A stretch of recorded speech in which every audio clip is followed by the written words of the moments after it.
Bonjour, dans cette vidéo, on va avec Sylvain vous présenter le projet Zerudi. Donc pour bien comprendre ce projet, on va donc vous raconter un peu la genèse de tout ça. Donc Sylvain, tu vas te présenter rapidement. Ça fait un petit moment qu'on se connaît. Un petit moment. Hein, Sylvain Delésir. On se connaît depuis combien de temps? Depuis À peu près, je dirais 15 ans et plus. C'est ça, c'est une vingtaine d'années qu'on se connaît. Une vingtaine d'années, oui, c'est vrai. Tout un historique derrière tout ça, mais on a commencé à travailler vraiment ensemble. On peut en parler, peut-être. Si tu veux, je sais pas, on peut en parler. Ça fait partie aussi de notre évolution. Comment on s'est rencontrés. Donc moi, je viens du milieu des magiciens, illusionnistes. Et Sylvain, j'ai connu tout jeune, tu avais quoi, 12 ans? Oui, peut-être, oui. Une douzaine d'années, et tu voulais apprendre des tours de magie, et moi je donnais des petits stages de magie dans une petite commune à côté de Rennes, et tu es venu une fois, deux fois, trois fois, voilà, et tu as appris la magie. Voilà, avec toi. Avec moi. Donc, comme tous les enfants, la magie, c'est ça qui fait rêver. Et dans les années 90, on a même monté un petit spectacle. Voilà, après on a travaillé un petit peu ensemble. Roxy a disparu. Voilà, c'était un spectacle. Bon, rien à voir avec l'informatique, mais tu t'intéressais aussi déjà à l'époque à tout ce qui était informatique. Parce que moi, je te voyais de toute façon déjà à cette époque, déjà en train de manipuler des ordinateurs. Ton père était électricien ou dans tout ce qui était dans les réseaux, ce genre de manuel, donc effectivement. Voilà. Et j'oscillais un petit peu entre l'infographie 3D, donc je faisais de l'image de synthèse. L'informatique, on va dire pure, peut-être plus démonter les ordinateurs, faire de la programmation, et puis la magie. Je savais pas trop sur quel pied danser à ce moment-là. C'est ça. Et à la fin des années 90, on a eu alors ce qui s'est passé, c'est que moi j'ai intégré un emploi jeune, c'est vraiment ce qui s'est passé, et j'avais comme mission d'informatiser des écoles et notamment de créer un site web. Et là j'ai fait appel à tes compétences du coup. Parce que on était resté en contact et tu savais que... Et tu dispensais cette fois-ci, toi, de cours de développement. Voilà. Entre-temps, j'avais créé un organisme, une association, un club informatique dans ma commune.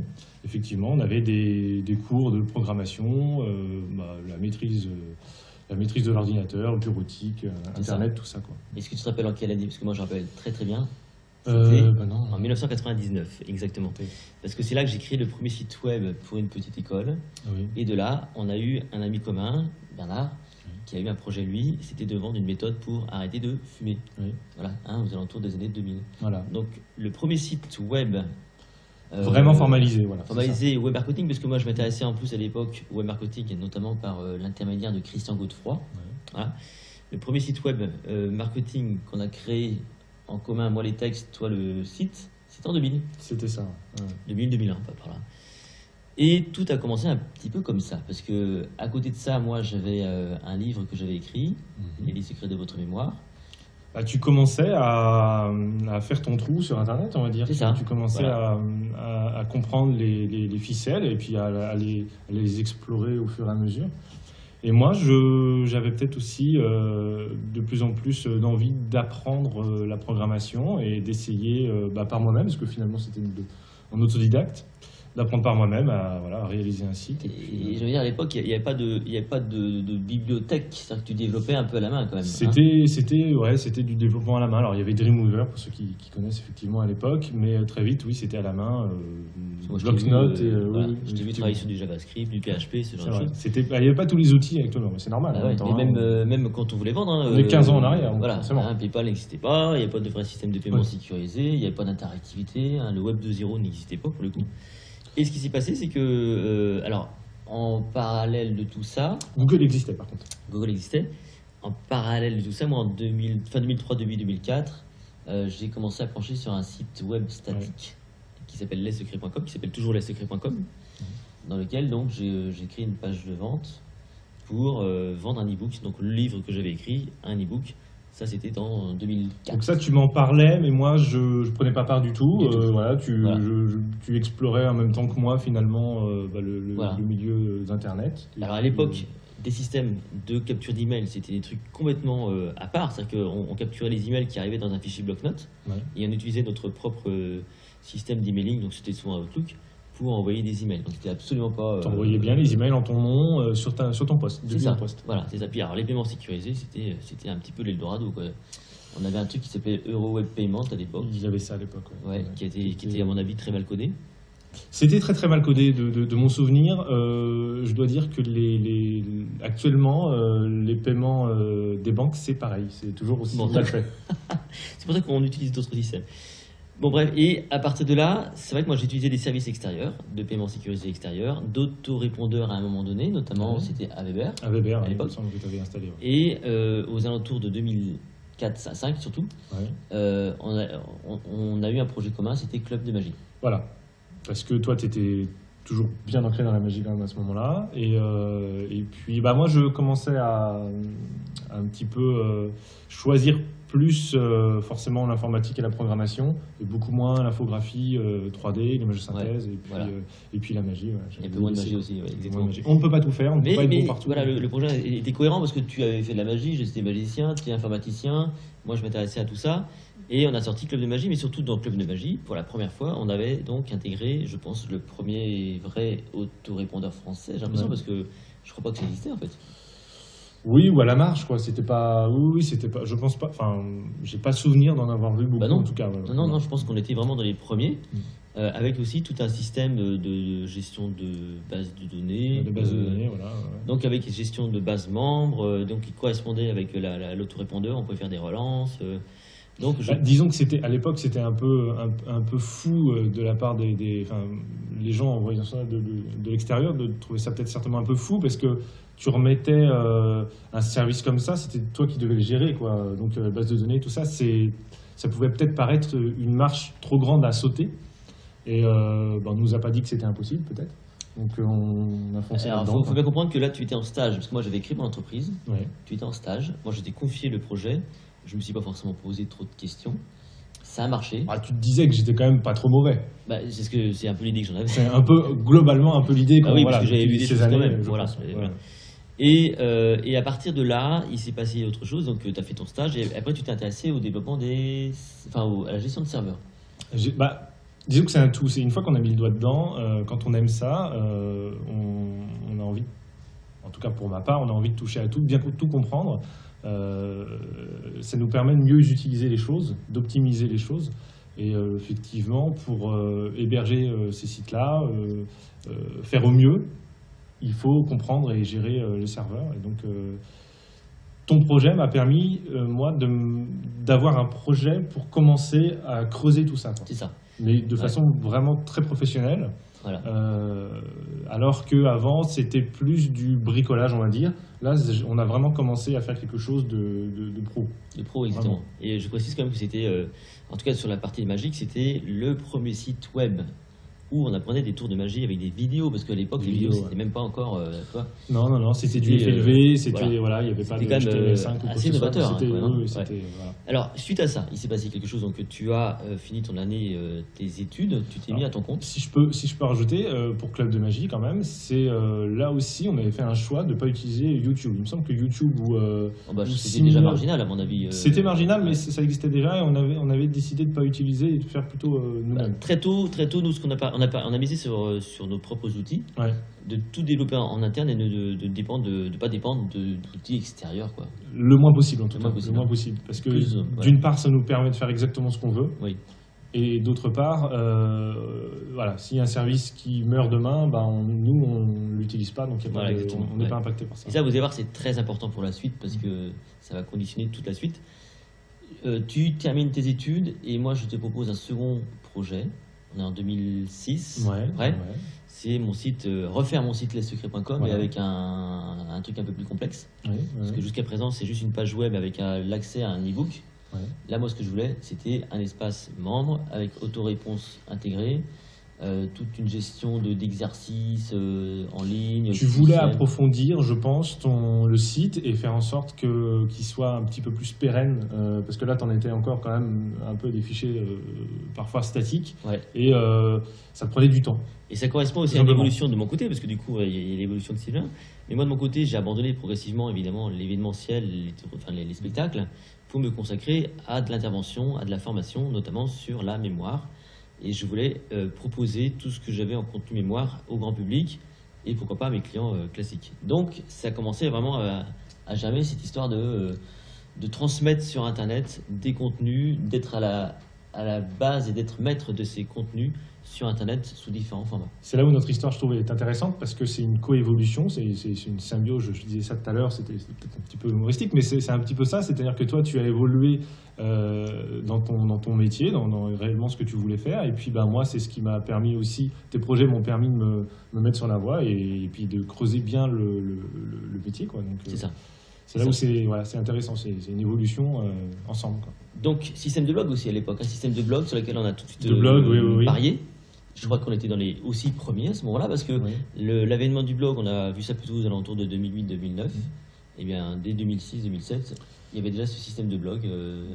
Disons que ça existait sur d'autres services en ligne, mais de façon personnelle, comme ça, fait sur un site à soi, et non pas que ça renvoyait sur un autre site. Enfin, voilà, tout était sur une même base de données, sur un même serveur. Et moi, j'ai le souvenir de webmarketeurs à l'époque qui ne misaient pas du tout sur le blog, et la plupart d'entre eux se sont plantés. Voilà, parce qu'on s'est rendu compte que le blog allait devenir hyper important, notamment pour communiquer, pour se référencer, pour faire autorité dans sa thématique. De la façon dont je vois les choses, le blog, c'est ni plus ni moins qu'une actualité. Donc finalement, c'est un terme qu'on met par-dessus différentes choses, mais pour moi, c'est ni plus ni moins que des actualités que tu mets dans l'ordre chronologique. Plus que ça, pour moi, parce que le blog, ça permet donc de préparer cette capacité à être son propre éditeur. Donc on édite nos contenus, on diffuse nos contenus. Et régularité, qui est importante. Régularité, et du coup on maîtrise un peu tout ça. Donc suite à ça, nouvelle mouture de Club de Magie. Bah oui, parce qu'elle était vieillissante, il y avait des nouvelles choses, j'avais appris des nouvelles choses, on avait envie de les mettre en place. Voilà, il y avait plein d'idées qui fusaient. Tiens, si on mettait ça, si on mettait ça. Rencontre avec Mylène. Rencontre avec Mylène à l'époque pour pouvoir faire. Mylène, une graphiste, Mylène Diguet. Qui a dessiné les sites. Qui a dessiné les sites, pas mal de nos sites depuis. Voilà. Et donc, il fallait faire l'intégration de ce nouveau thème, plus toutes les fonctionnalités en plus qu'on avait designées, qu'on avait inventées. Notamment, il y avait des systèmes d'abonnement, mais pas sur Club. C'est-à-dire sur Club de Magie, il y avait un système de tir-lire. On avait des crédits en ligne, quoi. Voilà. Les gens payaient pour avoir un certain nombre de crédits en ligne, et puis après, pouvaient les utiliser pour acheter différents tours de magie avec les explications. Donc, de ton côté, toi, tu as intégré d'autres projets sur lesquels tu as pu parfaire tes compétences. Voilà, j'avais pas que ça. Disons qu'il fallait quand même que j'ai plusieurs clients quand même pour essayer de maximiser un petit peu les différentes possibilités que je pouvais m'offrir en termes de développement. Et il y avait différentes choses. Ça m'a permis aussi par la suite de m'améliorer sur certains points. La gestion de serveurs, de voir aussi quels sont tout simplement les meilleurs prestataires pour les serveurs, par exemple. Voilà, j'en ai fait plusieurs et j'en suis arrivé à un au final, Gandhi pour ne pas le citer, pour essayer d'avoir le meilleur, quoi. Donc tu as développé notamment des gros sites comme un site d'un gros festival de magie. Voilà. Vive la Magie. Ça, c'est par la suite, du coup, effectivement. Parce que après, j'étais à mon compte et puis le site Vive la Magie, c'est surtout tout l'aspect billetterie. Billetterie en ligne. Voilà. Une grosse machine, grosse base de données, beaucoup de visites en un temps restreint. Mais avec toujours ce système d'autorépondeur, toutes ces choses qui avaient déjà été développées, mises sur un autre projet, ça a permis quand même de tester des choses. Oui, le CRM aussi. J'ai créé un CRM pour plusieurs personnes. Un logiciel de gestion clientèle, pour ceux qui ne connaissent pas ce que c'est qu'un CRM. Et du coup, ça a aidé pour l'aspect mailing, qu'on a beaucoup approfondi, amélioré ensemble, avec les retours. Très important, on peut quand même dire que tous ces aspects mailing et autorépondeur, c'est quelque chose qu'on connaît quand même très bien. Depuis le temps, oui. Donc des fois, on donne notre avis un peu tranché sur cette question. Il faut bien comprendre que c'est quelque chose qu'on connaît extrêmement bien depuis quand même très longtemps. Parfois mieux peut-être que certains prestataires actuels. Je dirais d'un point de vue technique, je maîtrise. Et je dirais que d'un point de vue utilisation et puis tu as les retours des utilisateurs aussi, des inscrits. Ça te permet aussi de voir ce qui fonctionne et ce qui ne fonctionne pas. Voilà. Donc on a eu... Je ne sais pas combien d'années, peut-être une dizaine d'années maintenant sur les mailings. Plus de 11 ans maintenant. Plus de 11 ans sur les mailings. 2005, les premiers. Donc avec certains choix qu'on a fait, qu'on a défaits, des choses, on a essayé, on a testé. Et je pense que c'est ça qui est le propre aussi du développement en ligne Internet. Les choses ne sont pas figées et il faut savoir tester, explorer. Voilà. Je pense que c'est ça aussi qui est important et c'est ce qu'on a réussi à faire avec ces différents sites qu'on a fait entre nous. Voilà, donc tout ça c'était un cheminement, ça a été très très progressif. Donc aujourd'hui au présent, si on parle du présent aujourd'hui, donc moi j'ai vraiment creusé cet aspect d'expertise à tous les niveaux. Hein, donc être présent à la fois sur Internet, mais aussi en présentiel, et ça on verra que c'est extrêmement important. J'ai appris à développer non pas que des programmes de formation en ligne, mais également des produits physiques, des livres, ce genre de choses. Et toi de ton côté, donc tu as appris à développer... Tout l'aspect technique, je suis devenu un expert en ça finalement. Aussi bien la gestion de serveurs, la conversion de vidéos, parce qu'on a eu ce besoin-là à un moment donné, c'est venu, donc il a fallu s'y mettre. Je connaissais rien au départ.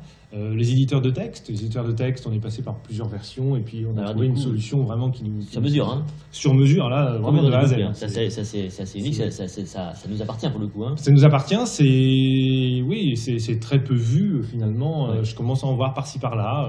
C'est certains concepts finalement qui n'étaient pas présents avant. Alors je dis pas que j'ai tout inventé, mais c'est dans l'air du temps, ça vient petit à petit, quoi. Voilà. Et on n'est pas à la traîne là-dessus en tout cas. Voilà. Puis les mailings aussi.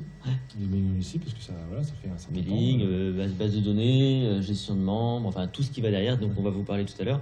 En tout cas, juste pour dire que là, on vous amène quand même quelque chose comme 15 ans d'expérience, d'expérience, de pratique, d'essais, voilà. Concluants, certains non concluants. Alors on vous fait grâce de ce qui ne fonctionne pas finalement. Oui.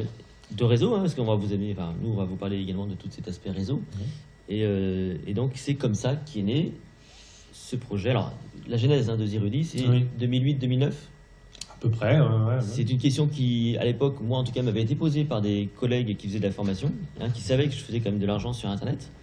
Et on verra tout à l'heure les raisons qui peuvent nous pousser à être sur Internet. Mais ça a commencé là. À l'époque, c'était pas forcément encore tout à fait mature, j'ai l'impression. C'est une idée qui nous trottait dans la tête finalement, parce que Les Secrets a eu plusieurs moutures, a eu plusieurs versions, et il a fallu qu'on fasse, on veut innover, on veut faire mieux, toujours mieux.